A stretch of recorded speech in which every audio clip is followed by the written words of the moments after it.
So what's up guys? Welcome to Nonchalant Talk Show. Nanchalan, nanchalan, chalalan, chalalan. For today's video, we're going to talk about cybercrime. So guys, bago natin talakayin ng cybercrime, meron tayong kasama dito na isang attorney na si Elijah Maglalang.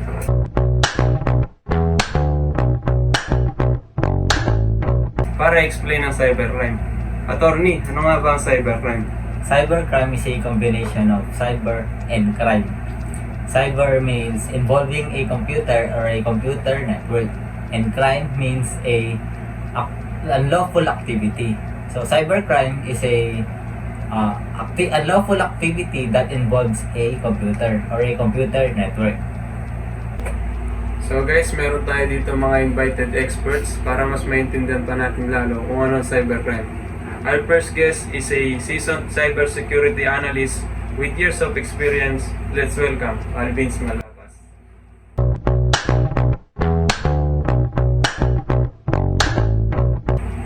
Our second guest naman is a former hacker, turned white hat cybersecurity consultant. Let's welcome John Michael Gadi.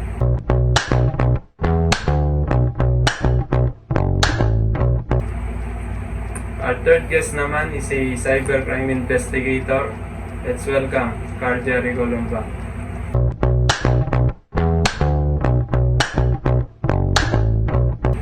So, meron tayong mga nakakandang questions dito para sa ating mga expert para mas malaman pa natin kung ano ang cybercrime. For our first question, ano nga ba ang mga karaniwang uri ng cybercrime na nagaganap sa Pilipinas? So, yung sa akin is identity theft. Bakit? So, nangyayari yung identity theft is yung kukunin yung information mo, then gagamitin siya sa pang-scam ka na. Meron ka na ba mga naranas na identity theft? So, sa ngayon, wala pa ako naranasan, pero yung kakilala ko is meron. Yung Facebook niya is kinuha na ng information, then gumawa siya ng ibang Facebook. Then yung Facebook na yun is ginagamit nila sa pang-scam. So, sir, ikaw naman. Yung sa akin naman is hacking. Hindi naman lahat tayo is alam yung hacking, di ba? Meron mga possible, may marunong mag-hack is yung mga IT expert, mga ganun. Or yung mga marunong sa computer.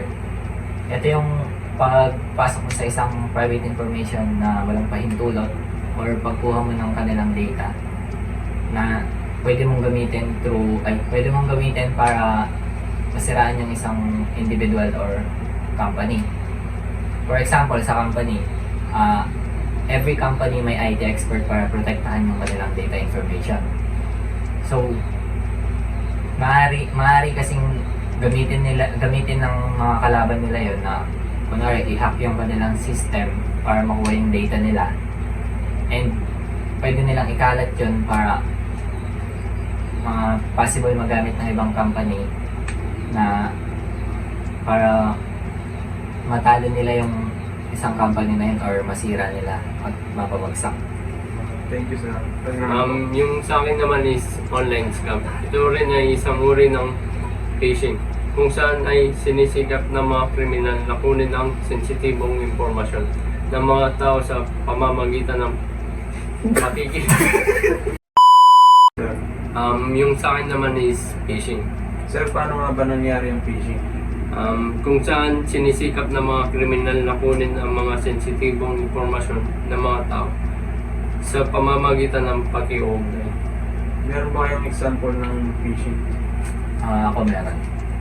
For example, yung sa email. Meron tayong natatanggap na link na nag-email sa atin na possible na hindi naman siya legit link ng isang website. So, para ma-check yun kung legit, pwede mo tignan yung kanilang domain. So, di naman lahat tayo alam natin yung domain, di ba? Yung domain is yung kanilang, kunwari sa Facebook. Yung sa Facebook, yung dot niya, .com. Pag hindi siya .com, pag iba yung niya, yung sa dulo, like facebook.net, facebook.com, possible yun na maging phishing link. And balik tayo sa hacking. Pwede kasi gamitin yun sa, sa hacking. Gagamitin nila yun para makuha yung isang mong account or mga social media accounts mo. Kaya ba, may natanggap na yung link na gano'n. So far hindi pa naman na-hack yung Facebook ko kasi gumagamit ako yung nagte-text ng code bago makapag-login Yung ngayon. authentication. Merong bagong features ngayon yung Messenger is yung sa code din bago makapag-login sa Messenger. Yung pin ngayon. So, for our question number 2, paano nakaka-apekto ang cybercrime sa ekonomiya ng bansa? So para sa akin is yung nasisira yung confidence ng mga investor. Natatakot kasi silang mag-invest dahil sa cybercrime. So ikaw, kung mag-invest ka sa isang kumpanya, then alam mong marami ng case ng cybercrime, mag-invest ka pa rin ba? Sa tingin ko, hindi. Bakit? Kasi hindi na rin ako sigurado, baka mas nailang pero Para naman sa akin, kung may enough knowledge ka naman sa pag-i-invest, iti-take mo yung risk eh. And kung alam mong yung isang company is yung mga IT expert nila is magagaling, possible lang mag-invest. Kaya naman maprotektahan ng IT expert yung kanilang mga data and privacy sa mga possible cyber attacks ng ibang company. So sa'yo, paano nakaka-apekto ang cybercrime sa ekonomiya ng bansa? Para sa akin is yung pinsala sa negosyo. Tulad ng hacking at phishing, pwede itong magdulot ng malubhang pinsala sa mga negosyo. At pwede rin mawala ang mga sensitibong impormasyon pagkasira ng mga sistema sa negosyo. Para sa ating question number 3, ano yung mga hakbang na maaaring gawin ng isang individual para maprotektahan yung sarili nila laban sa cybercrime? Sa akin naman is yung pagpapahalaga sa cyber hygiene.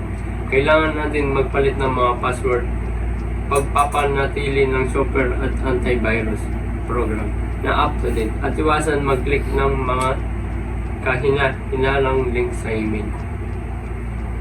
So para sa akin is yung safe sharing information. Ito yung dapat gawin ng mga individual para maiwasang yung pagkuha ng information nila sa paggamit ng scam ng ibang tao. Meron akong isang way dyan na like common lang siya. Limit your sharing of information in social media sa mga online platform. Kasi sa cybercrime, dun sila nakakakuha ng mga information ng isang individual na maaari nilang gamitin laban sa kanila. So, pag nakuha nila yun or na-leak nila yung information na yun, like private information, pwede nilang gamitin para masirayan yung isang tao. And pag nangyari yun, maaaring dumanas ng anxiety or depression yung isang tao na nakakasira ng self-esteem. Parang nung nag-outing kasi kami is yung tita ko is my day siya na kasama yung location namin. Then pag-uwi kasi namin ng bahay is yung bahay nila is nanakawan. Siguro dahil doon sa pag-share niya ng info na walang tao sa bahay nila, Tao sa bahay. is gumawa ng crime yung ibang tao para magnakaw. And din yung pangit sa pag-share ng ng private information nyo online. Kaya dapat iwasan din yung pag-share na Limit natin yung limit mga natin. share sa online. Tama.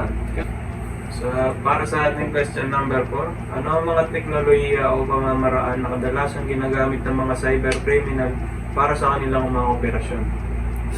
Yung sa akin is yung parang yung sa malware. Kasi sa malware is nandun yung viruses, yung mga worms, and yung Trojan horses. Yung Trojan horses kasi is kinokopya niya yung isang application, then yung application na yun is yung nasa loob niya is puno ng virus. Then meron akong istorya is sa first virus in the world is yung I love you virus. So nagsimula yung I love you virus dahil yung isang lalaki sa kabilang computer is may gusto doon sa kabilang computer na babae. Then gusto niyang iparating sa isang babae na gusto niya. Then gumawa siya ng isang virus na I love you virus. Then sinend niya ito dun sa babae. Kaso nung pagkapindot ng babae sa link na yon is kumalat sa buong mundo. Then Dahil doon is nalaman ng Microsoft na mahina pa yung security nila sa software nila. Okay. Ayun naman sa Example ko naman is yung sa DDoS attack. Yun yung isa sa mga cyber attack na pwedeng gawin ng isang individual or company para sirain yung server nila or network, like para i-shut down. Kaya every company meron silang IT expert na protektahan yung kanilang data and information. And pag nandididos attack kasi possible na masira yung mga data nila, kaya every company is meron silang backup to protect their information and data. Yun naman sir. Para sa akin naman is yung ransomware. Ito ay isang uri ng malware na nagtatangkang pigilan o lokohin ng pag-access ng isang individual sa kanilang computer o files, hanggang sa sila ay mahingi ng ransom. Ito ay isang nakakatakot na anyo ng cyber attack na nagdudulot ng malaking pinsala sa mga individual. For question number 5 naman, paano nakatulong ang cybersecurity awareness campaigns sa paglaban sa cybercrime? Para sa akin naman is yung pagpapalaganap ng kaalaman sa cybersecurity awareness. Ito ay nagbibigay ng mga pagkakataon sa mga tao na maunawaan ang mga banta at panganib na kaugnay ng cybercrime. Siguro yung sa akin is yung pagbibigay ng practical na payo. May mga payo ka ba na pwedeng i-share sa atin? Siguro yung yung pagpapalit madalas ng password mo sa lahat ng social media and accounts mo. And yung pag-iwas sa pag-click ng mga links sa kung ano-anong website. Ayun naman sir. Sa example niya is may example lang payo like yung sa mga companies. Meron silang ginagawang software and application. Ang ginagawa nila is like every month or every year nag-update sila ng software para maging mas matibay pa yung security nila.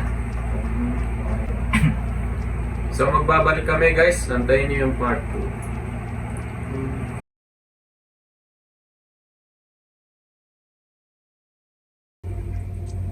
So welcome back guys sa part 2. Huwag na natin patagalin, umpisa na natin.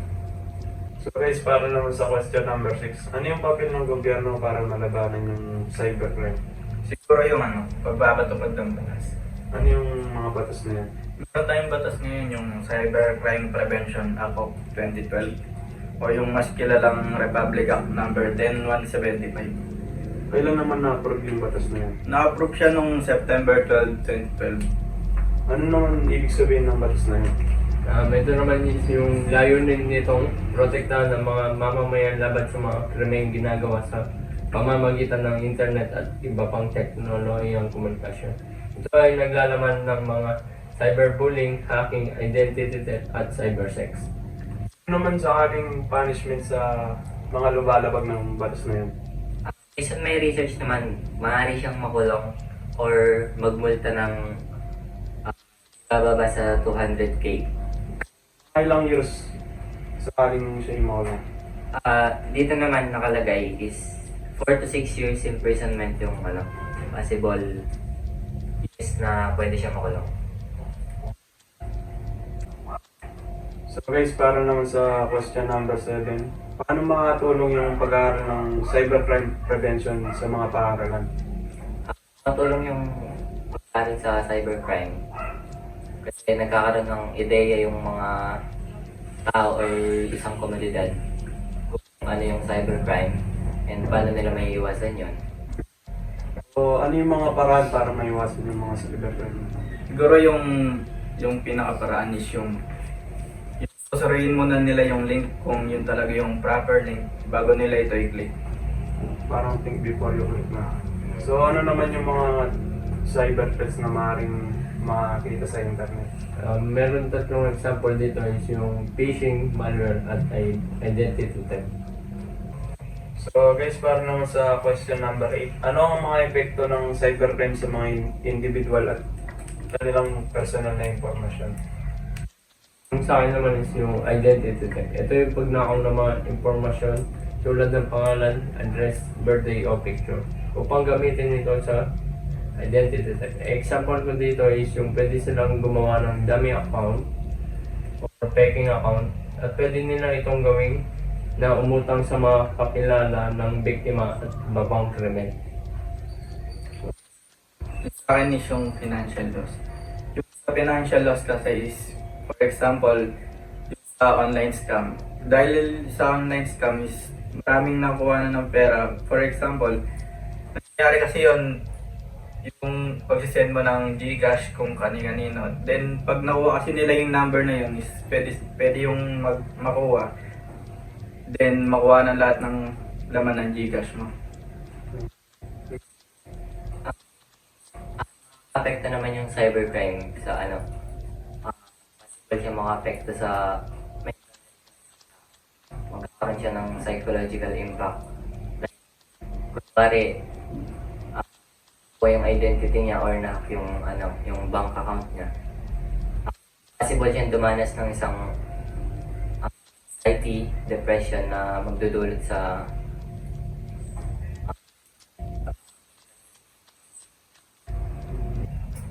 So yun, actually meron ako kilala na depressed dahil na hack yung kanyang bank account na nag-fill up siya sa isang link na hindi naman siya sigurado. Kinabitid niya dun yung mga information niya, yung mga sensitive information, at dahil dun nagamit yung mga information niya para ma-hack yung kanyang bank account. So parang naman sa ating huling tanong, ano yung maaaring gawing hakbang ng mga negosyo at paglaban sa cybercrime? sa mga company, sigurado meron yung ginagawang risk assessment para maprotektahan yung sa kanilang data.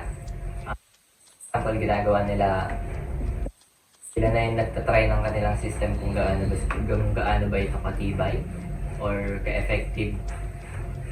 For example, hinahanap silang isang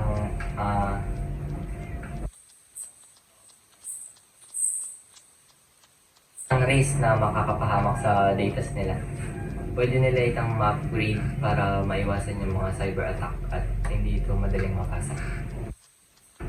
Ano naman is yung paglaan ng sapat na pondo para mapanatili nila ang advanced security at teknolohiya tulad ng firewalls, antivirus at software.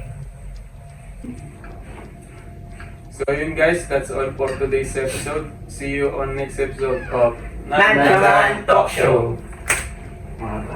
Nonchalant, chalan. Nonchalant, chalan. Chalan.